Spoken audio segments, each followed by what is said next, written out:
Reku je festival pripovedovanja, ki ima svoje korenine v festivalu Novo mesto Šort, v mesto pa ponovno privablja mojstre in mojstrice spletanja dobrih zgodb. Reku pod prenovljenim imenom v knjigarni in kavarni Goga sicer poteka že od marca, s svojim festivalskim vrhuncem konec meseca avgusta pa je dovršil svojo novo, po imenu lokalno, a po zasedbi pripovedovalcev in pripovedovalk, internacionalno podobo. Reku je zdaj preimenovano ime festivala Novo mesto Šort, ki je bil v bistvu festival pripovedovanja in kratke zgodbe. Mi smo se pa odločili, da v bistvu malenkost spremenimo koncept in damo poudarek v Novem mestu na pripovedovanju, medtem ko kratka zgodba bo dobila svoj vrhunec v Ljubljani. In sicer s podelitvijo nagrade Maruše Krese za najboljšo zbirko kratkih zgodb.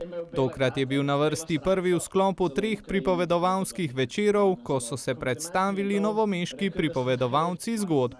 Jaz zelo rada pripovedujem že od malega, ne vem pa, če je to enako profesionalnemu pripovedovanju, tako da upam, da bom upravičila zaupanje organizatorjev. Sicer pa iz pripovedovanja je sestavljen naš dan, navsezadnje, saj si ves čas nekaj pripovedujemo. Ne? Pripovedovanje je priljubljena ustvarjalna zvrst ne le v lokalnem okolju, ampak tudi širše. Da pripovedovalec pritegne in ohrani pozornost poslušalca, je svojstvena vrlina. Po preteklih odzivih je kar priljubljeno, plus tega si mi tudi želimo to panogo še opolnomočiti.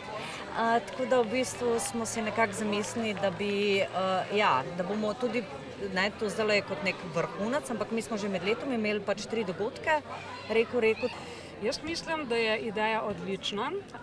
Kot so organizatorji nakazali, bi si želeli, da se ljudje več pogovarjamo med sabo. To je zdaj z družbenimi omrežji kar malo zamrlo, oziroma smo pogovore preselili tja, kjer pač interakcija ni enako kakovostna kot v živo. Reku je sicer sestavljen iz celoletnih dogodkov, po tem premiernem festivalu bo naslednji pripovedovalski večer na sporedu 20. septembra v knjigarni Goga.